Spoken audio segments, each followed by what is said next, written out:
காலில் விழும் கலாச்சாரம் வேண்டாம் அப்படின்னு திமுகவினருக்கு மு.க. ஸ்டாலின் வேண்டுகோள் விடுத்திருக்கிறார்.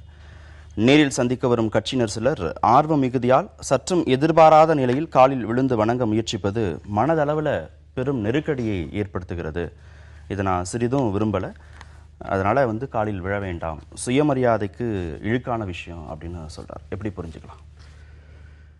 மதிப்பிற்குரிய சட்டமன்ற கட்சித் தலைவர் மு.க. ஸ்டாலின் அவர்கள் இப்பொழுதுதான் இதை சொல்கிறார் என்று நீங்கள் பார்க்கக்கூடாது. ஏனென்றால் பல முறை நான் அவரிடம் அருகிலிருந்து பொது நிகழ்ச்சிகளிலும் தனிப்பட்ட முறையிலும் யாராவது ஒரு அன்பு மிகுதியால் அப்படி செய்கிற போது அதை மிகவும் கடுமையாக அவர் அதற்கு அப்படி செய்யக்கூடாது என்பதை தொடர்ந்து வலியுறுத்தி வந்திருக்கிறார்.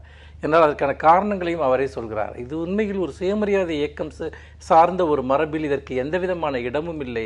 நம்முடைய கால்கள் என்பது நம்முடைய லட்சியங்களை அடைவதற்கு பயன்பட வேண்டுமே தவிர அது உண்மையில் ஒரு காலில் விழுவதற்காக அல்ல என்றெல்லாம் அவர் இதில் மிகச்சிறப்பாக இந்த அறிக்கையில் பேசுகிறார். அதிகாரப்பூர்வமா எல்லோருக்குமான ஒரு செய்தியாக சொல்றதுங்கிறது இது முதல். அதுக்கு காரணம் என்னவென்று கேட்டால் இதை எங்காவது தடுத்து நிறுத்த வேண்டும் என்று நினைக்கிறார். தமிழ்நாட்டினுடைய அரசியல் பண்பாட்டில் பொதுவாக எப்போதாவது யாராவது ஒருவர் அரிதாக செய்து கொண்டிருந்த ஒரு விஷயம் என்பது கடந்த ஒரு 10-15 வருடங்களில் ஒரு மிகப்பெரிய அளவிற்கான ஒரு நிர்பந்தமாக கட்டாயமாக அது மாற்றப்பட்டதையும், ஒரு பெரிய அமைச்சர்களாக இருப்பவர்கள் எல்லாம் பகிரங்கமாக காலில் விழுகிற ஒரு கலாச்சாரத்தை எந்த அளவிற்கு முன்னிலைப்படுத்தினார்கள் என்பதையும் நாம் வெளிப்படையாக பார்த்தோம். அது தமிழ் மக்களே அசூசை அடையக்கூடிய அளவிற்கு அந்த விஷயம் நடந்தது. பொதுவாக பெரியவர்களை வணங்குவது என்பது நம்முடைய பண்பாட்டில் இருக்கக்கூடிய ஒரு பகுதி தான். ஆனால் அது ஒரு அரசியல் ஆதாயத்திற்கான அரசியல் நோக்கத்திற்கான ஒரு டெமான்ஸ்ட்ரேஷனாக அது மாறுகிற போது ஒரு அருவருப்புணர்ச்சியை உண்டாக்குகிறது. ஸ்டாலின் அவர்களை பொறுத்த வரைக்கும் அவரை மேடையில் யாராவது மிகையாக புகழ்ந்து பேசினால் கூட அவர் முகம் சுளிக்கக்கூடியவர். அவர் அந்த பொருள் என்னவோ அதை பற்றி பேசுங்கள் என்று வலியுறுத்தக்கூடியவர். அப்படி இருக்கிற போது இதை பல முறை பலரிடம் வலியுறுத்தி இருக்கிறார். ஆனால் எல்லோரிடமும் ஒரு தலைவரால் அப்படி தனிப்பட்ட முறையில் தொடர்ந்து சொல்ல முடியாது. அப்படி இருக்கிற போது இந்த கலாச்சாரத்திற்கு ஒரு முடிவு கட்ட வேண்டும். இந்த போலித்தனமாக காலில் விழுகிற இந்த பழக்கத்திற்கு ஒரு முடிவு கட்ட வேண்டும். மனிதர்கள் சுயமரியாதையுடன் சமத்துவத்துடன் வாழ வேண்டும் என்கிற ஒரு உணர்வை மீண்டும் அரசியல் தளத்தில் அரசியல் பண்பாட்டிற்குள் உறுதிப்படுத்த வேண்டும் என்கிற அடிப்படையில் இந்த அறிக்கை என்பது மிக மிக முக்கியமானது. இது அவரை பொறுத்த மட்டுமாக கூட அவர் சொல்லவில்லை. எனக்கு மனநெருக்கடி ஏற்படுத்துகிறது என்று அவர் சொல்வது ஒரு விஷயம் என்றால், யாரும் யார் காலிலும் விழ வேண்டாம் என்பதுதான் அவருடைய நிலைப்பாடு. அந்த அடிப்படையில் தான் இதை பொதுவாக வலியுறுத்துவதாகத்தான் நான் எடுத்துக்கொள்கிறேன். நீங்க எப்படி பாக்குறீங்க பத்ரி?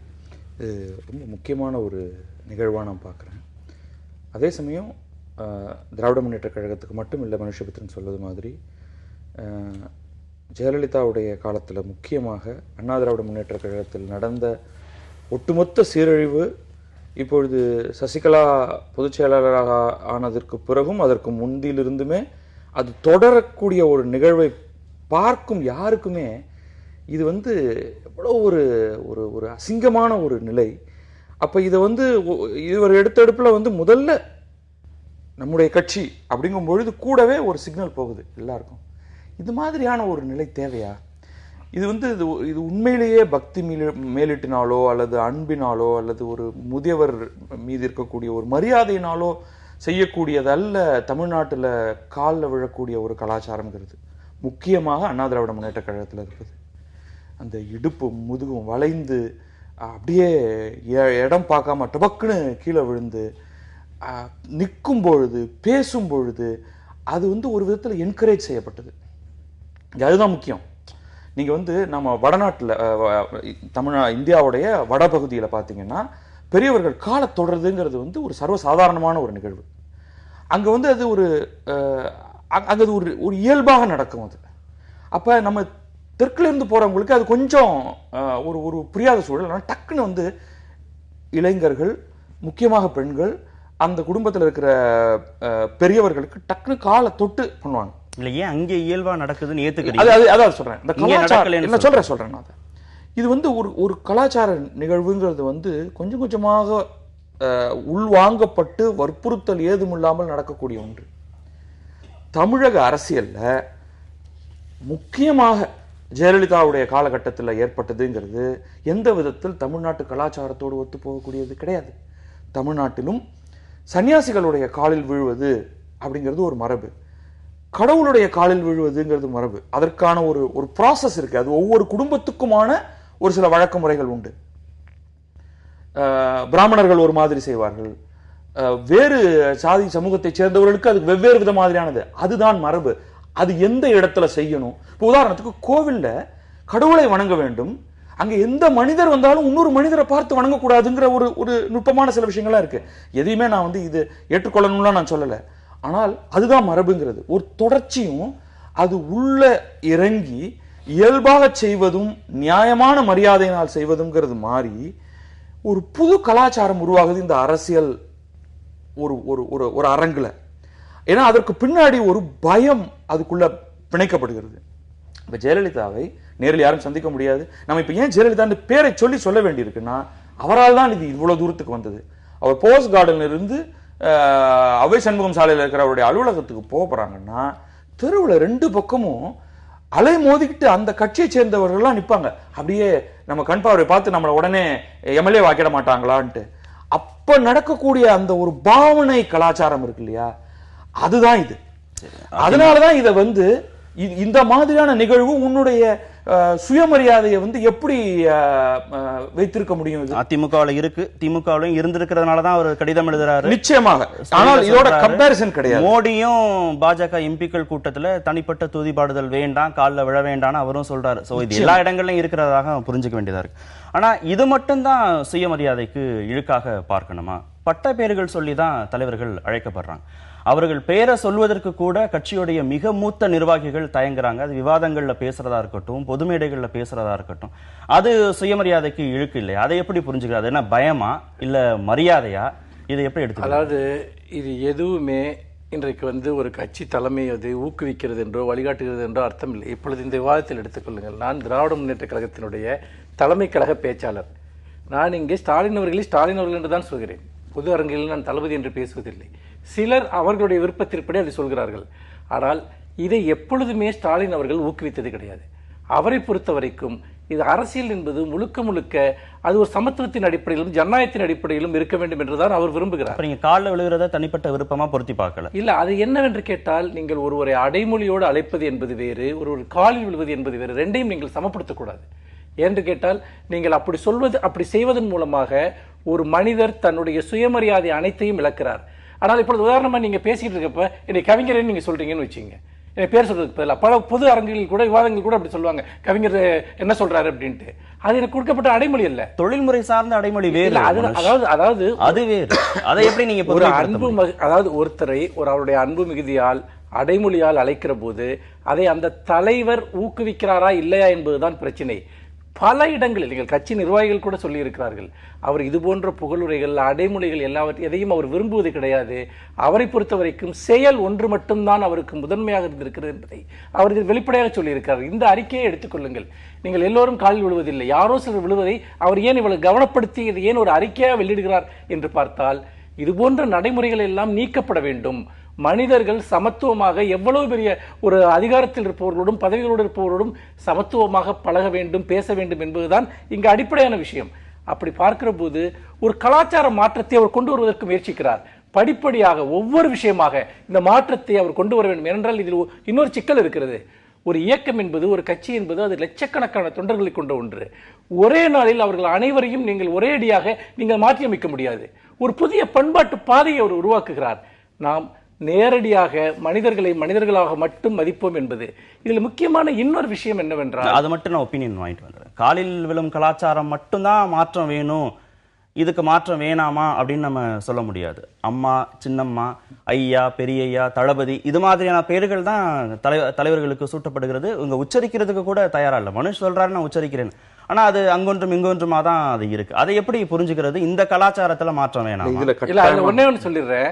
ஒருத்தர் இன்றைக்கு ஒரு பொது ஊடகத்துல அந்த கட்சியினுடைய தலைவரை அதிமுகவை சேர்ந்த ஒருவர் பெயர் சொல்லி அழைக்க முடியுமா? இன்றைக்கு திமுகவில் ஒரு தலைமை கழக பேச்சாளர் கூட ஒரு தலைவரை பெயர் சொல்லி பேச முடியும். இந்த கலாச்சார வித்தியாசத்தை நீங்கள் கணக்கில் எடுத்துக்கொள்ள வேண்டும். இந்த வித்தியாசம் அங்கு இருக்கிறதா என்று அதை பொதுமைப்படுத்தக்கூடாது என்பதுதான் என்னுடைய கோரிக்கை. இங்கு யாருக்கும் எந்த நிர்பந்தமும் கிடையாது. நான் எப்படி ஒரு தலைவரை அழைக்க வேண்டும் என்று விரும்புகிறேனோ அப்படி நான் அழைக்கலாம். அதுல நீங்க செய்யறீங்க, எல்லாரும் செய்யறாங்களா? கிடையாது. இங்க அது ஸ்பேஸ் இருக்கிறது. அதை பயன்படுத்துவதும் பயன்படுத்தாததும் அவர்களுடைய விருப்பம். இது ஒரு நியாயமானதுதான். இங்கதான் 2 கட்சிகளுக்குமான நேரடி ஒப்பீடுங்கிறது கிடையாது. அண்ணா திராவிட முன்னேற்ற கழகத்தில் இப்படியெல்லாம் சொல்வதற்கான வாய்ப்பு இருக்காங்கிறதே தெரியல, அல்லது இருந்து ஒருவர் விடாமல் அதை மாற்றி செய்கிறார்களான்னு தெரியல. ஆனால் திராவிட முன்னேற்ற கழகத்தில் அப்படி இருந்தது கிடையாது. பெயர் சொல்வதுங்கிறது வந்து பிற இடங்களில் பலர் சொல்லி பெயர் சொல்லி பார்த்துருக்கோம். இங்கே அரசு அறிக்கைகளில் கூட இப்போ அண்ணா திராவிட முன்னேற்ற கழகத்தை பொறுத்தவரை மாண்புமிகு புரட்சி தலைவி அம்மா அவர்கள் அப்படின்னு தான் வந்து அஃபிஷியல் டாக்குமெண்ட்ல போடணும்னு அவங்க பண்ணிட்டு இருந்தாங்க. இப்போ இனிமே வந்து அந்த பேர்ல எதுவுமே நம்ம பார்க்க போறது இல்லை. அதுதான் அந்த போலித்தனம், அந்த பாவனைகள் என்னன்னா, ஒரு ஆள் உயிருடன் இருக்கும்பொழுது ஒரு மாதிரியும் இறந்த மறுநாள் வேறு மாதிரியும் நடக்கக்கூடிய அந்த நாடகங்கள் அதை நம்ம பார்க்கிறோம் இங்க. அதனாலேயே இந்த மாற்றங்கள் வந்து இத்துடன் போதுமா நீங்க கேட்கறது நியாயமானது. நிச்சயமா இத்துடன் போதும் அப்படின்னு சொல்லவே முடியாது. நீங்கள் அமெரிக்க ஜனாதிபதி அந்த வெள்ளை மாளிகையில் ஒரு அந்த சுத்திகரிப்பு செய்யக்கூடிய ஒரு வேலையை செய்பவரை ரொம்ப ஆதுரமாக போய் கையை குலுக்கி பேசக்கூடிய ஒரு உண்மையானதை நம்மளால பார்க்க முடியும். அதுதானே நாம் இங்கே எதிர்பார்க்கக்கூடிய ஒரு நிகழ்வு. அதற்கு நம்ம ரொம்ப தொலைவில் தான் இருக்கோம். இன்னும் நம்ம வந்து நிலப்பிரபுத்துவ சமுதாய சூழல்ல தான் நம்ம இங்க இருந்துட்டு இருக்கோம். அது ரொம்ப எக்ஸ்ட்ரீமுக்கு போயிருச்சு. அதை எங்கிருந்தோ ஒரு இடத்துல அதை நிறுத்தி கொஞ்சம் கொஞ்சமாக பின்னுக்கு கொண்டு வரணும். இந்தியாவுடைய பிற மாநிலங்கள்ல வெகு சில இடங்களை தவிர்த்து உங்களுக்கு வந்து ஒரு இயல்பு சூழல் இருக்கு. இப்ப பால் தாக்கரே உயிரோட இருந்தப்ப அவரை வந்து பெயரெல்லாம் சொல்லி எல்லாம் கூப்பிட முடியாது, அதுக்கான ஒரு குறிப்பிட்ட பெயர் சொல்லணும். முலாயம் சிங் யாதவ், அது அவருடைய கட்சியை சேர்ந்தவர்கள், அவருக்கு ஒரு ஸ்பெஷலான ஒரு பேர் சொல்றாங்க, நேதாஜின்னு சொல்றாங்க. இது வந்து ஒட்டுமொத்தமாக தமிழ்நாடு மட்டும்தான் நான் சொல்லல. ஆனால் இப்ப மம்தா பானர்ஜி தீதி அப்படின்னு தான் ஒரு ஒரு ரொம்ப ஒரு பாசத்தோட தான் கூப்பிடுற மாதிரி தான் சொல்றாங்க. ஆனால் பெரும்பாலும் ஒரு காங்கிரஸ்லயோ பாரதிய ஜனதாலயோ இந்த விஷயங்கள் கிடையாது. பெரும்பாலான பிராந்திய கட்சிகளை கிடையாது. இங்க வந்து ரொம்ப எக்ஸ்ட்ரீமுக்கு போச்சு. அது நமக்கே ஒரு விதமான கூச்ச உணர்வையும் ஒரு ஆபாசமான ஒரு செயல்பாடாக அதை வந்து பொது மேடையில பார்க்கும் பொழுது நமக்கு உடல் கூசுது. நம்ம வந்து யாரோ தள்ளி இருக்கோம். இது இந்த மீம்ஸ், இந்த சோசியல் மீடியால இது பார்க்கும் பொழுது தாழ்ந்த தமிழகமேனு கத்தனும் போலதான் தோன்ற அளவுக்கு பண்ணிட்டாங்க. ஏன் அப்படி சகஜமா தலைவர்கள்ட்ட போய் கை குலுக்கி பேச முடியாத ஒரு சூழல் இருக்கு? ஏன் தலைவர்கள் எளிமையா இல்ல? 100 வாகனங்கள் அணிவகுக்கிறது, போஸ்டர் பேனர்ஸ் எல்லாமே அணிவகுக்கிறது. இந்த பிரம்மாண்டம் இந்த சாமானிய தொண்டனை அச்சுறுத்துது. அந்த அளவுக்கான ஒரு பொருளாதார வலுவான சூழல் இல்ல, அதனால நெருங்க முடியலன்னு எடுத்துக்கிறாங்க. ரெண்டு விஷயம் உங்களுக்கு தெரிந்திருக்கும். தலைவர் கலைஞர் அவர்கள் அவர் முதலமைச்சராக இருந்த போதும் சரி, அவர் எதிர்க்கட்சி தலைவராக இருந்த போதும் சரி, அவரை போய் சந்திப்பதிலோ அவர் போய் ஒரு கோரிக்கையை கொடுப்பதிலோ ஏதாவது ஒரு தடை இருந்ததா? பத்திரிகையாளர்கள் அவரை போய் சந்திப்பதில் ஏதாவது தடை இருந்ததா? எனக்கு தெரிந்து அல்லது நான் பார்த்து யாருமே அவரை போய் பார்ப்பதில் 1-2 நாள் தாமதமாகலாம் அவருடைய வேலை நிமித்தம் காரணமாக. அப்படி இருக்கிற போது முழுக்க முழுக்க மக்களோடு உரையாடக்கூடிய தலைவராகவே அவர் பொறுப்பில் இருந்த எல்லா களங்களிலும் இருந்தார். ஸ்டாலின் அவர்கள் அதை தாண்டி செல்கிறார். மக்கள் இருக்கிற இடங்களுக்கெல்லாம் போகிறார், அங்கு போய் சந்திக்கிறார், அவர்களோடு உரையாடுகிறார். தமிழ்நாட்டிலேயே ஸ்டாலின் அவர்களுக்கு அளவுக்கு மக்களோடு மக்களாக இன்றைக்கு அந்த தொகுதியில் செயல்படக்கூடிய எம்எல்ஏக்கள் யாராவது இருக்கிறார்களா என்பதை நீங்கள் நினைத்து பாருங்கள். வாரம் அந்த தொகுதிக்கு போகிறார், மக்களை சந்திக்கிறார். நமக்கு நாமே என்கிற ஒரு மிகப்பெரிய பயணத்தை அவர் நடத்தினார். ஆக தொடர்ந்து இன்றைக்கு ஸ்டாலின் அவர்களுடைய புகைப்படங்களை நீங்கள் எடுத்துக்கொண்டால் கூட அதில் அதிகபட்சமாக சாமானிய மக்களோடு ஒரு உறவாடக்கூடிய காட்சிகள் தான் அதிகமாக இருக்கின்றன. வேறு எந்த தலைவருக்காவது இப்படிப்பட்ட ஒரு புகைப்பட தொகுப்பு இருக்கிறதா என்பதை நீங்கள் நினைத்து பாருங்கள். நாம் என்னவென்றால் பொதுமைப்படுத்த வேண்டாம் என்று சொல்கிறேன். ஒரு தலைவர் அதை மாற்ற முயற்சிக்கிறார், அதை விரிவுபடுத்த முயற்சிக்கிறார். அந்த அம்சங்களை கணக்கில் எடுத்துக்கொள்ள வேண்டும். மாறாக இதை ஒன்று செய்தவுடன் இதை ஏன் இன்னும் செய்யவில்லை என்று கேட்பதற்கு நியாயம் இருக்கிறது.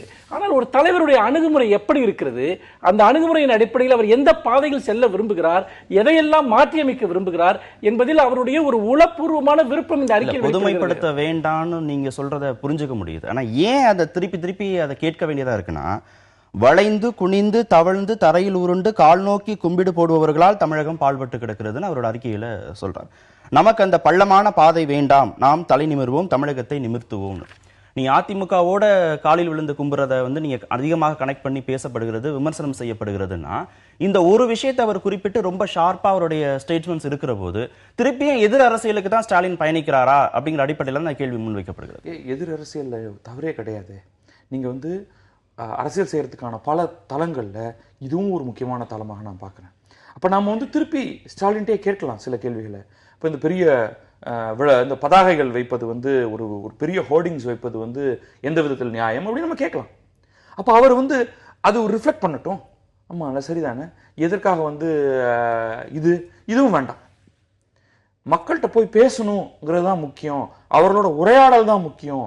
அப்படிங்கும் பொழுது இந்த ஒரு மாபெரும் 60 அடி கட் அவுட் வந்து நமக்கு என்னத்தை கொடுக்க போகுது அப்படிங்கிற உணர்வு கொஞ்சம் கொஞ்சமாக அனைத்து அரசியல்வாதிகள்கிட்டையும் வரும்பொழுது எது சரியான அரசியல், அதை நோக்கி நம்ம என்ன செய்யணும். இப்போ உதாரணத்துக்கு இப்போ இந்த எழுதுறதையே வைத்துக் கொள்வோமே, கருணாநிதி அவர்கள் தொடர்ந்து எழுதிக்கிட்டே இருந்தார். அதுதான் வந்து கனெக்டுங்கிறது.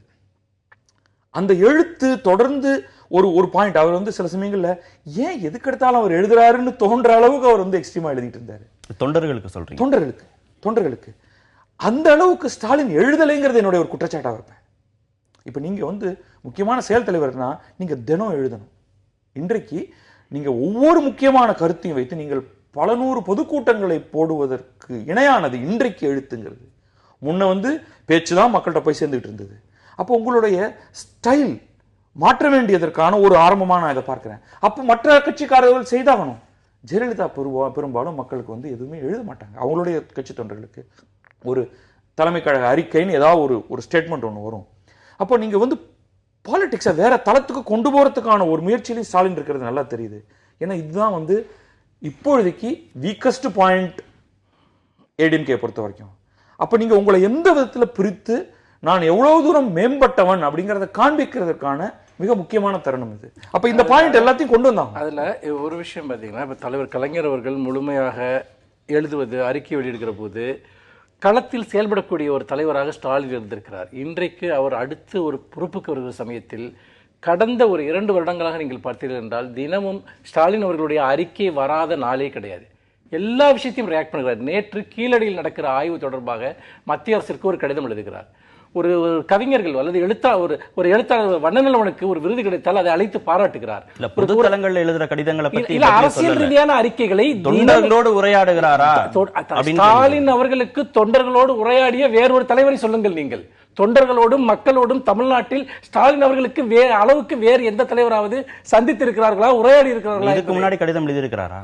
நான் தான் சொன்னேன், இதற்கு முன்னால் கலைஞர் அவர்கள் முன்னின்ற அந்த பொறுப்பை அவர் செய்திருந்திருக்கிறார்.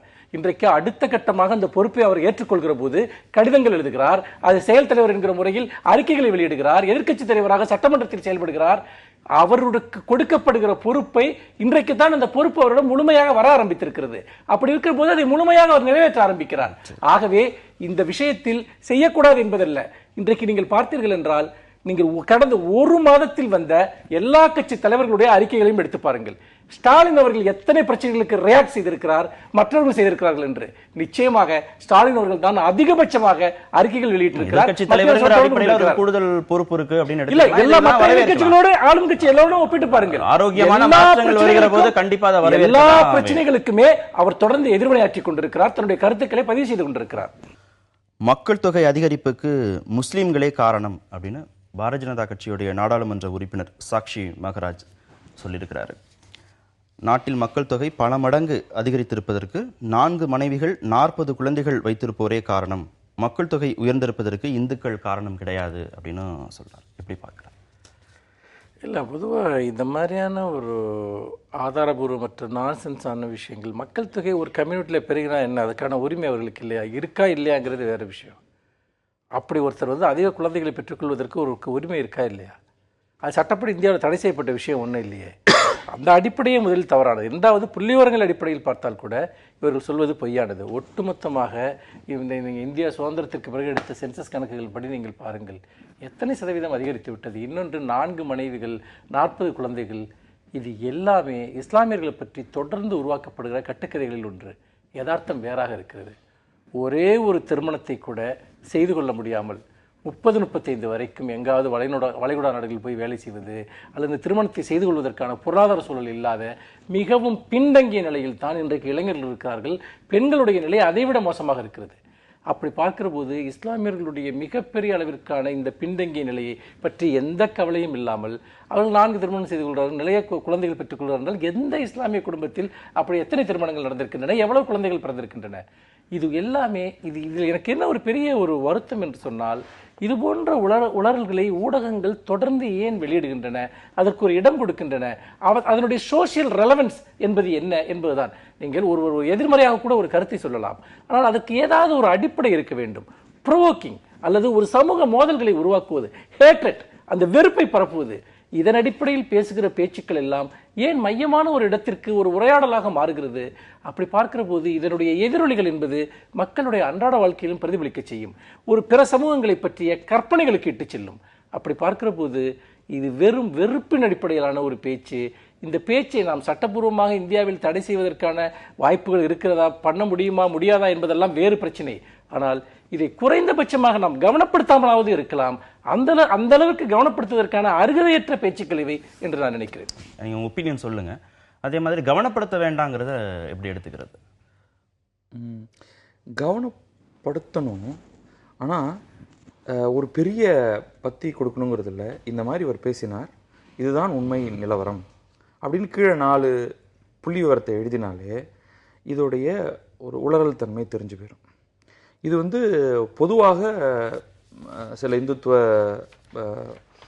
தளத்தில் இருக்கிறவங்க இதை ஒரு மிகப்பெரிய முஸ்லீம்களுக்கு 4 பேரை முஸ்லீம் ஆண்கள் 4 பேர் வரை திருமணம் செய்து கொள்ளலாம்ங்கிறத ஒரு சலுகையாக பார்க்குறாங்க. ரியாலிட்டிங்கிறது உண்மையில புள்ளி விவரம் எடுத்தால் ஒரே நேரத்தில் ஒன்றுக்கு மேல் மணந்தவர்கள் அப்படிங்கிறது பார்த்தீங்கன்னா அது ஒரு கணக்கில் கூட வராத ஒரு இரலவெண்ட் நம்பராக இருக்கும். ஒன்று. இரண்டாவது, இன்றைக்கு உண்மையிலே நம்ம பார்க்க வேண்டிய விஷயங்கள் வேற. உதாரணத்துக்கு வட இந்தியாவில் தான் மக்கள் தொகை பெருக்கம் இன்னும் அதிகமாகிட்டு இருக்கு. அது இந்து முஸ்லீம் எல்லாம் சேர்ந்த அனைத்து கம்யூனிட்டிஸும் சேர்ந்து வளர்ந்துக்கிட்டு இருக்கிறது. தமிழ்நாட்டில் முஸ்லீம்கள் கிறிஸ்துவர்களுடைய மக்கள் தொகை பார்த்தீங்கன்னா மாற்றமே கிடையாது.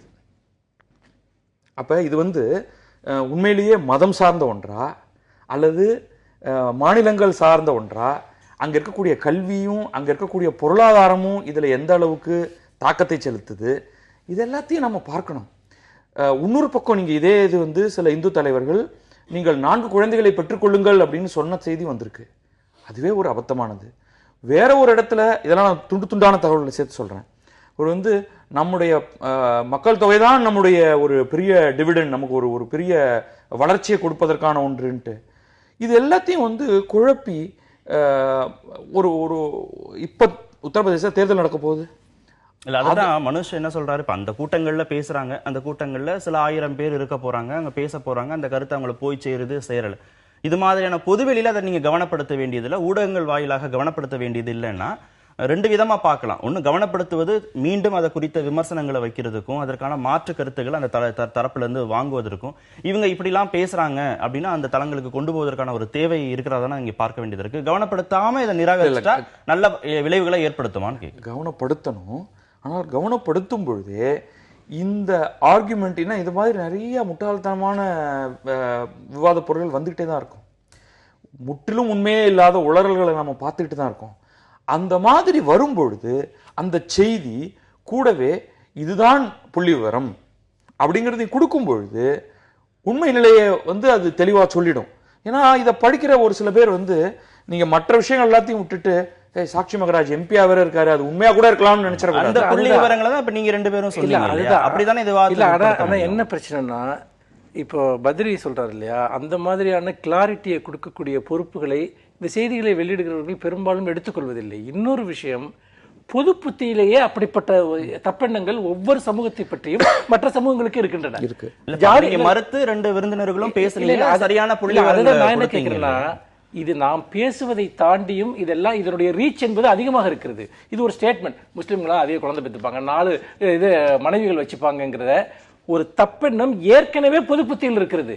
இதை திரும்ப திரும்ப சொல்லுகிற போது அந்த பொது புத்தி உறுதிப்படுத்தப்படுகிறது. இப்ப எங்களை போன்ற இந்த மாற்று கருத்துக்களை சொல்லக்கூடியவர்கள், நாங்கள் போய் எங்களுடைய அந்த மாற்று கருத்துக்கள் அடையக்கூடிய அந்த ரீச்சுக்கும் இவர்களை போன்றவர்கள் சொல்லக்கூடிய கருத்துக்கள் பரவுகிற விதத்திற்கும் ரொம்ப வித்தியாசம் இருக்குன்னு நான் சொல்றேன்.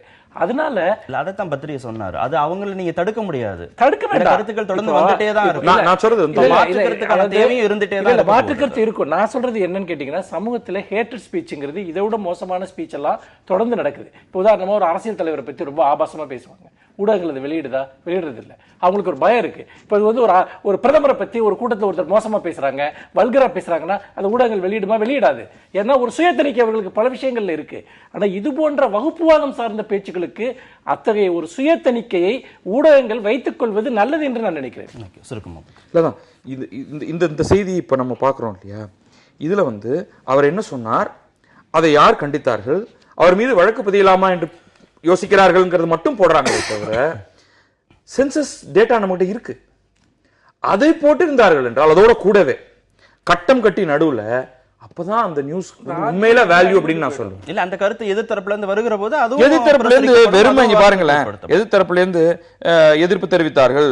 நாங்க வந்து 188, 295, 153B ஆகிய பிரிவுகளின் கீழ் முதல் தகவல் அறிக்கை பதிவு செய்தனர். அதை தாண்டின ஒரு முக்கியமான ஃபேக்ட் இதுல போட்டிருக்கணும். ஒவ்வொரு காலகட்டத்திலையும் 2 பாப்புலேஷனும் என்ன மாதிரி இருந்தது, என்ன வளர்ச்சி விகிதம், அது ரெண்டுக்கும் வந்து புள்ளி சம்திங்ல தான் வித்தியாசமே இருக்கு. அதனால இது வந்து ஒரு உளறல் அப்படிங்கிறது எங்கேயுமே பதிவாகல இந்த செய்தியில. அதுவும் சேர்ந்து வரணும், அதுதான் அவசியம் அப்படின்னு சொல்றேன். இப்ப நம்ம அதை சொல்றோம் இல்லையா, நம்ம இங்க பேசுறது ஒரு பத்திரிகையில் அது பதிவாக மாட்டேங்குது. நேரம் குறைவா இருக்கனால ஒரே ஒரு சொல்றேன். இப்ப பலதார மனம்ங்கிறதே எடுத்துங்க, அது முஸ்லீம்களோட சேர்த்து பார்க்கப்படுது. ஆனா இதுவரைக்கும் எடுக்கப்பட்ட பல சமூக ஆய்வுகள் என்ன சொல்றாங்கன்னா, பலதார மனம் என்பது இஸ்லாமியர்களை விட இந்துக்கள் இருக்கக்கூடிய பல சாதிகளில் அது அதிகமாக இருக்கிறது என்பதை ஆய்வுகள் சுட்டிக்காட்டுகின்றன. அப்படி இருக்கிற போது இந்தியாவினுடைய ஒரு பெனோமினா இந்த பலதார மனம் என்பது, அதை நீங்கள் ஒரு ரிலிஜனோட மட்டும் நீங்க பிக்ஸ் பண்றப்போ அந்த இடத்துல வந்து ஒரு வகுப்புவாத அரசியல் உருவாகிறது. அப்புறம் பத்ரி சொல்றதை நான் அப்படித்தான் பாக்குறேன். எல்லாவற்றுக்குமே இங்க டேட்டா இருக்கு, ஆய்வு இருக்கு. ஒரு சின்ன முயற்சி பண்ணா வந்துட்டு அது கிடைக்கக்கூடிய ஒண்ணு. அதை நம்ம சேர்த்து பேசுறப்போ இந்த செய்தி அப்பொழுதே அடிபட்டு போய்விடும். இதை மறுக்கிற அந்த பொறுப்பும் ஊடகங்களுக்கு இருக்கிறது என்று நான் நினைக்கிறேன். உலகை நம் வசமாக்கும் வாசிப்பு அப்படின்னு ஒரு செய்தி கட்டுரை இருக்கு. சென்னையிலையும் புத்தக கண்காட்சி தொடங்கி 2 நாட்கள் ஆயிடுச்சு. குளிக்கிறது மாதிரி சாப்பிட்றது மாதிரி வாசிக்கிறதும் ஒரு தினசரி பழக்கமாக மாறணும்னு தொடர்ந்து வலியுறுத்துகிறோம். உங்களுடைய அனுபவத்தில் புரிதல்ல வாசிப்பு அப்படிங்கிறது எப்படி இருக்கிறதா பார்க்குறீங்க? வாசிப்பு என்பது என்னை பொறுத்த வரைக்கும் இந்த உலகத்தை எதிர்கொள்கிற ஒரு முறை என்று நான் பார்க்கிறேன். ஏனென்று கேட்டால் என்னுடைய உலகம் எந்த அளவுக்கு சிக்கலாக மாறுகிறதோ அந்த அளவிற்கு எனக்கு வாசிப்பு அவசியமாக இருக்கிறது. நீங்கள் ஏன் ஐரோப்பிய சமூகம் என்பது அவ்வளவு தூரம் ஒரு படிப்பில் வந்து அவர்கள் முன்னேறி சென்றார்கள். வாசிப்பு என்பது அங்கு ஒரு பெரிய ஒரு மக்களுடைய வாழ்க்கையின் ஒரு பகுதியாக மாறுகிறது. ஏன் தமிழ் சமூகத்தில் அப்படிப்பட்ட ஒரு பெரிய ஒரு ட்ரெடிஷன் இங்கே ஏன் இல்லை என்பதை நாம் என்கிற கேள்வியிலிருந்து அதை பார்க்கலாம் என்று நினைக்கிறேன். பொதுவாக நாம் படித்தவர்கள் அவர்கள் விரும்பியதை படிப்பார்கள் என்கிற ஒரு அளவில் அவர்கள் புதினங்களை நாவல் படிப்பவர்களாக இருக்கலாம், கவிதை படிப்பவர்களாக இருக்கலாம், அரசியல் படிப்பவர்களாக இருக்கலாம். இப்படித்தான் அது இருந்திருக்கிறது. ஆனால் ஐரோப்பிய சமூகங்கள் பல்வேறு விதமான கலாச்சார வரலாற்று பண்பாட்டு நெருக்கடிகளை பெரும் யுத்தங்களை எல்லாம் அவர்கள் தொடர்ந்து சந்தித்துக் கொண்டிருக்கிறார்கள். அது அவருடைய அன்றாட வாழ்க்கையிலும் கூட பல்வேறு விதமான மாற்றங்களை மிகப்பெரிய அளவுக்கு கொண்டு வருகிறது. இதை எப்படி புரிந்து கொள்வது, இதை எப்படி எதிர்கொள்வது, இதை எப்படி இந்த அனுபவத்திற்கு எந்த மொழியில் இதை அர்த்தப்படுத்துவது, அதை புரிந்து கொள்வதற்கே ஒரு மொழி தேவையாக இருக்கிறது. இப்பொழுது உங்களுக்கு ஒன்று நடக்கிறது என்று சொன்னால் அது உங்களுக்கு உடனே புரிந்து விடாது. அதை புரிந்து கொள்வதற்கான ஒரு மொழி கட்டுமானம் உங்களுக்கு தேவை. மொழி கட்டுமானத்தை எது உருவாக்கும்? இலக்கியம் உருவாக்கும், புத்தகங்கள் உருவாக்கும். இது வெறுமனே தகவல்கள் சார்ந்த விஷயம் அல்ல. அப்படி பார்க்கிற போது என்னுடைய சொந்த வாழ்க்கையிலும் சரி, சமூக வாழ்க்கையிலும் சரி, அரசியல் வாழ்க்கையிலும் சரி, எனக்கு என்ன நடந்து கொண்டிருக்கிறது, நான் இந்த உலகத்தோடு எத்தகைய உறவுகளை வைத்துக் கொண்டிருக்கிறேன், என்னை சுற்றி நடக்கக்கூடிய சம்பவங்களுக்கு உண்மையிலேயே என்னதான் அர்த்தம், இதற்கு பின்னால் என்ன நிகழ்ந்து கொண்டிருக்கிறது, இதையெல்லாம் எனக்கு தெரிகிற போது மட்டும்தான் நான் இந்த உலகத்தில் தன்னம்பிக்கையோடு எதிர்கொள்ள முடியும். இந்த உலகத்தினுடைய சிக்கல்களை என்னால் புரிந்து கொள்ள முடியும். அப்படி இருக்கிற போது புத்தகங்களுடைய பெரும்பாலான ஒரு பயன் என்பது என்னை பொறுத்த வரைக்கும் அதுவாகத்தான் இருந்திருக்கிறது. ஒன்று, அது அனுபவம் சார்ந்திருக்கிறது. இன்னொன்று, இந்த உலகை எதிர்கொள்வதற்கான வழிமுறைகளை உருவாக்கக்கூடியதாக இருக்கிறது. ஆனால் வாசிப்பு என்பதை என்னை பொறுத்த வரைக்கும் அதை முழுக்க முழுக்க நாம் ஒரு கட்டாயமாக இன்றைக்கு ஒரு சமூகத்தில் திரும்ப திரும்ப சொல்ல வேண்டியதை ஒரு அவலமாக நான் பார்க்கிறேன். புத்தகம் படித்தால் நல்லது என்று. புத்தகம் என்பது ஒரு தேவை. நீங்கள் உடை உடுத்துவது எப்படியோ, உணவு உண்பது எப்படியோ, ஒரு இருப்பிடத்தில் இருப்பது எப்படியோ, அது போன்ற அத்தியாவசியமான ஒரு தேவை. ஆனால் அந்த புத்தகத்தினுடைய தேவையை நாம் உணராததால் தான் இங்கே ஒரு மோசமான ஒரு அரசியல் சூழலை நாம் பார்க்கிறோம், ஒரு பண்பாட்டு சூழலை நாம் பார்க்கிறோம். காரணம், நாம் நம்மை ஒரு விதத்தில் எதையுமே புரிந்து கொள்ளாத, நமக்கு என்ன நடந்திருக்கிறது என்பதை பற்றிய ஒரு குறைந்தபட்ச பார்வை கூட இல்லாத தமிழனுடைய வாழ்க்கையில் கடந்த 50 வருடங்களில் எவ்வளவு பெரிய மாற்றங்கள் நடந்திருக்கின்றன, எவ்வளவு புதிய சிக்கல்கள் உருவாகி இருக்கின்றன. அதையெல்லாம் எதிர்கொள்வதற்கு நம்மிடம் ஏதாவது ஆயுதங்கள் இருக்கிறதா, சித்தாந்தம் இருக்கிறதா, மொழி இருக்கிறதா? எதுவுமே இல்லாத போது நாம் யாரோ சிலருடைய விக்டிமாக தொடர்ந்து மாறிக்கொண்டிருக்கிறோம். இங்கு சிவில் சமூக ஒரு சொசைட்டி உருவாக முடியவில்லை. சமூகத்தில் என்ன நடந்தாலும் சரி அதற்கு எந்த ரியாக்ஷனோ படித்தவர்கள்ட்டையும் உருவாகாது, படிக்காதவர்கள்ட்டையும் உருவாகாது. காரணம் என்னவென்றால் அவர்களை பொறுத்த வரைக்கும் சமூகத்தை எப்படி எதிர்கொள்வது என்பதை பற்றிய குறைந்தபட்சமான உணர்வை தரக்கூடிய புத்தகங்களோடு பெரும்பான்மை சமூகத்திற்கு உறவே இல்லை என்பதுதான் முக்கியமான காரணம். திரும்பி நான் உங்கள்கிட்ட வரேன். சொல்லுங்க பத்ரி, எப்படி இருக்கு வாசிப்பு அப்படிங்கிறது? நிச்சயமாக நாம் விரும்பக்கூடிய ஒரு நிலையில் இல்லை தமிழ்நாட்டின் வாசிப்பு என்பது. இது வந்து ஒரு வருத்தமாக தான் இதை பதிவு செய்ய வேண்டியிருக்கு. இது ஒரு ஒரு ரொம்ப க்ளோஸாக நடக்கக்கூடிய ஒரு செயல்பாடு. எழுதுவதும் அதன் காரணமாக வாசிப்பதும், வாசிப்பதற்கு ஆட்கள் இருக்கிறார்கள் என்பதற்காக இன்னும் சுவையான விஷயங்களை பற்றி எழுதுவதும்னு ஒரு பெரிய ஒரு வர்ச்சுவஸ் சைக்கிள் அது. ஒரு உதாரணத்துக்கு நம்முடைய சமுதாயத்தில் இல்லாத ஒன்றை சொல்லுவோம். நான் சமீப காலங்களில் படித்த 4 மருத்துவர்களுடைய புத்தகங்கள், 4 பேருமே இந்தியர்கள். விளையனூர் ராமச்சந்திரன், இவங்கெல்லாம் எழுதியது எங்கன்னு கேட்டிங்கன்னா அமெரிக்காவுக்கு போய் எழுதினாங்க. விளையனூர் ராமச்சந்திரன், அதுல் கவாண்டே, சித்தார்த்தா முகர்ஜி, பால் கலாநிதி. இவர்களுடைய மருத்துவ புத்தகமா இல்லை மிக மிக மிக உயர்ந்த ஒரு தரத்திலான எழுத்தை கொண்டு வரக்கூடிய ஒரு பால் கலாநிதியோட எழுத்தெல்லாம் அவர் இறந்து கொண்டிருக்கும் போது எழுதுறாரு. மிக சின்ன வயசுலேயே அவர் இறந்து போய்டுறாரு. இப்போ சென்ற ஆண்டு தான் அவர் இறந்து போனார். இந்த மாதிரியாக அவங்க ஒவ்வொன்றும் வெவ்வேறு டாபிக்ஸ் பற்றி, எல்லாமே மருத்துவம் சார்ந்த விஷயங்கள் வச்சுங்க. இப்போ சித்தார்த்தா முகர்ஜியோடது கேன்சரை பற்றின அவர் ஒரு மிகப்பெரிய ஒரு புத்தகத்தை எழுதுறாரு. அதுக்கு பிறகு இப்போ மரபணு பற்றி எழுதுறாரு. ஆனால் சாதாரண ஒருத்தனும் அதை பற்றி தெரிந்து கொள்ளக்கூடிய மாதிரியாக இதெல்லாம் பார்க்கும் பொழுது என்ன மாதிரியான ஒரு மிகப்பெரிய ஒரு வளர்ந்த சமுதாயத்தை அவர்கள் உருவாக்கி இருக்கிறார்கள். விளையனூர் ராமச்சந்திரன் மூளையை பற்றி நம்ம ஆட்டுவிக்கக்கூடிய ஒரு மிக காம்ப்ளெக்ஸான ஒரு விஷயத்தை பற்றி சாதாரண மக்கள் புரிந்து கொள்ளக்கூடிய மாதிரியான மிக அற்புதமான புத்தகங்களை, ஒன்றும் இல்லை பல புத்தகங்களை எழுதிட்டார் அவர். இவர்கள் எல்லாம் எதற்காக எழுதுகிறார்கள் நான் முதல்ல பார்க்கிறேன்னா, இவர்கள் எவ்வளவோ ஆண்டுகள் கஷ்டப்பட்டு ஒரு விஷயத்தை தெரிந்து கொண்டதற்கு பிறகு அதை அப்படியே போய் இந்த பரந்த சமூகத்துக்கிட்ட போய் அப்படியே கொட்டிடணும்னு பார்க்குறாங்க. அவர்கள் எடுத்துக்கொள்கிற அந்த முயற்சியில் ஒரு சிறு பங்கை கூட செலுத்தாத நாம இவ்வளவு சொல்றாங்க, அது என்னன்னு கேட்போம். நம்மளால அவர்களுடைய வாழ்நாள் ஆராய்ச்சிகள் நம்மளால செய்ய முடியுமா? இல்ல, ஏன் கேட்கல, ஏன் விரும்பலைங்கிறதான் கேள்வி. இப்ப மனுஷ்ட இருந்து ஒரு விஷயம் நம்ம அவர் சொல்றதுல இருந்து குறிப்பிட்டு சொல்லணும்னா, ஐரோப்பிய சமூகம் மிகப்பெரிய சிக்கல்ல இருந்தது. அதற்கான விடைகளை தேடி அவர் ஒவ்வொரு தனி மனிதனும் அந்த சிக்கலோடு தொடர்பு இருக்கிறதுனால அதுல இருந்து எப்படி தப்பிக்கணும் அப்படிங்கிற விடைகளை அவங்க மொழி கட்டுப்பான அடிப்படையில இலக்கியங்கள் மூலமாக தேடினாங்கன்னு. திருப்பி அவர் பேசி கொஞ்ச நேரத்திலே இன்னொரு விஷயத்தையும் சொன்னாரு. 50 ஆண்டுகள்ல தமிழ் சமூகம் மிகப்பெரிய சிக்கலை எதிர்கொண்டு இருக்கிறது.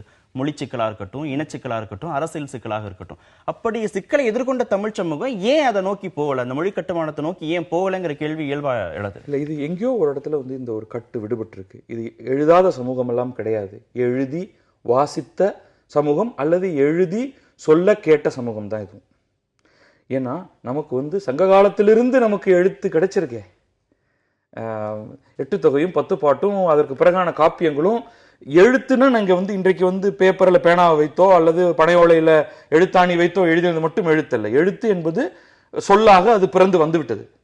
ஆனால் இது ஏதோ ஒரு கட்டத்தில் மாறும் சமூகத்துக்கு தேவையான அளவுக்கான எழுத்தாக அது மாறலை.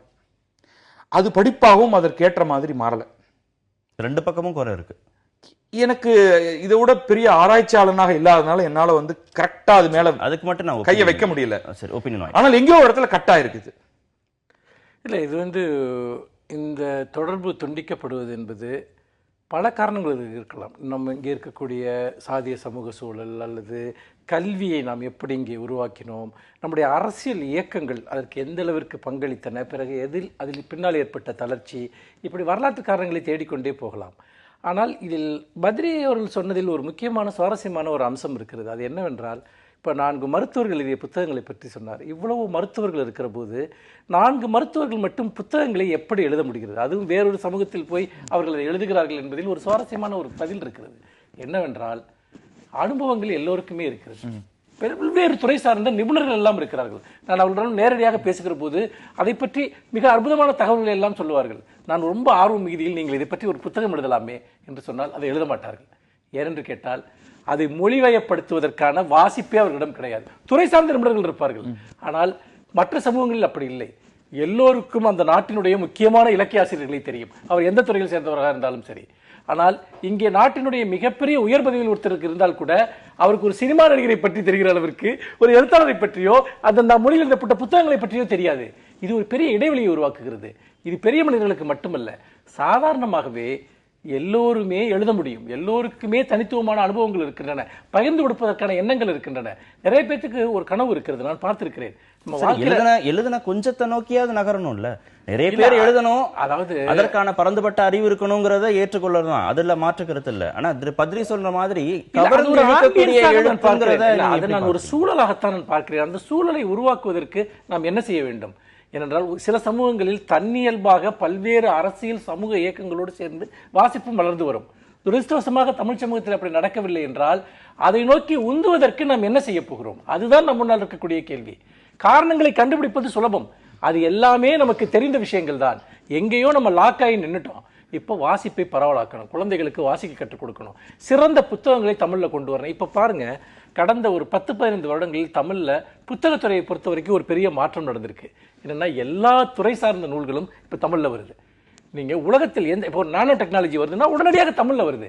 பல இந்திய மொழிகளில் அது இன்னும் வர சாத்தியமே படாத பல விஷயங்கள்லாம் தமிழில் நடக்குது. நம்ம நிறைய தமிழை பற்றி ஒரு குறை சொல்லிக் கொண்டிருக்கிறோம். ஆனால் எனக்கு தெரிந்து அது கோட்பாடு சார்ந்த நூல்களாக இருக்கலாம், தொழில்நுட்பம் சார்ந்த நூல்களாக இருக்கலாம், தமிழில் வருகிற அளவிற்கு பல இந்திய மொழிகளில் வருவது கிடையாது. இப்போ எங்கள் லாங்குவேஜில் இந்த மாதிரி சப்ஜெக்ட்ல எல்லாம் புக் இருக்குன்னு சொன்னால் ஆச்சரியப்படுறாங்க, பிற மொழியிலிருந்து வரக்கூடியவங்க. இதெல்லாம் நீங்கள் எழுதுறீங்களா அப்படின்ட்டு.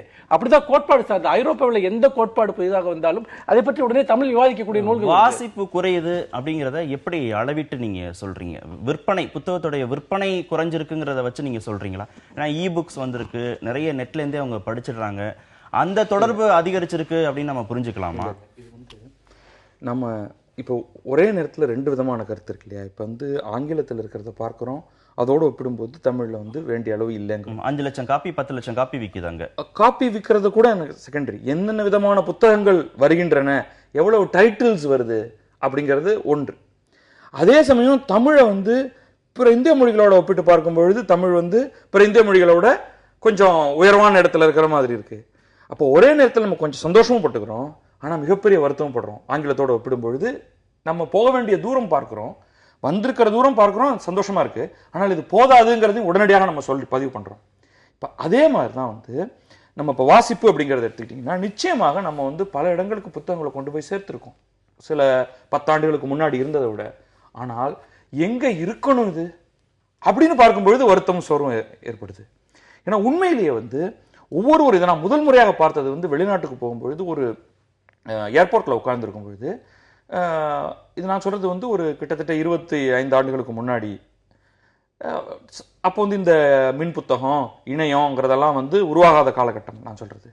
அப்போ எல்லாரும் ஒரு பல்ப் ஃபிக்ஷன் சொல்லக்கூடிய மிக மிக கீழான ஒரு இலக்கியத்தோடைய லெவலில் சேர்க்க முடியாததாக இருந்தாலும் கூட அவர்கள் டக்குன்னு ஒரு புத்தகத்தை எடுத்து புரட்டி படிச்சுட்டு இருந்தாங்க.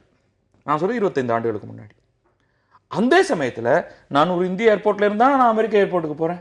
இங்கே அப்படிப்பட்ட எந்த நிகழ்வுமே அப்போ நடக்கல. அப்பொழுதும் நம்ம ஊர்ல இந்த பல்ப் ஃபிக்ஷன்லாம் கடையில் தொங்க விட்டுட்டு இருந்தாங்க, தமிழ்லையோ ஹிந்திலையோ ஏதோ ஒன்றுலையோ. ஏன் ஒருவர் ஏர்போர்ட்ல உட்கார்ந்து ஒரு புத்தகத்தை படித்துக் கொண்டிருக்கவில்லை அப்படிங்கிற கேள்வி வந்தது எனக்கு அப்பேலேருந்து. ஸோ இன்று வரைக்கும் நாம எவ்வளவு பேர் எவ்வளவு படிக்கணுமோ அந்த அளவுக்கு இல்லை, அதுல ஒரு மிக சிறு சதவீதம் தான் இன்றைக்கு நடந்து கொண்டிருக்கிறது.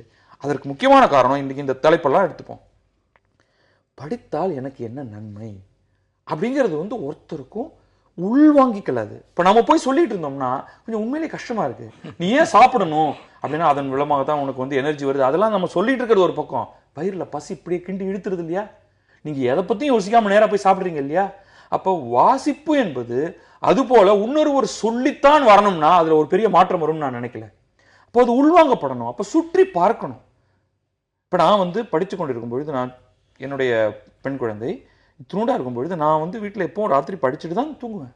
ஏதோ ஒரு புத்தகம் மாதிரி இருக்கிற ஒன்றை தலைகீழா எடுத்து வச்சுட்டு இப்படி வைப்பா. அப்ப அதை பார்த்து தான் என்னுடைய பெண்ணுக்கு வந்து புத்தகம்ங்கிற ஒன்றை படிக்கணுங்கிற ஒரு எண்ணம் வருது.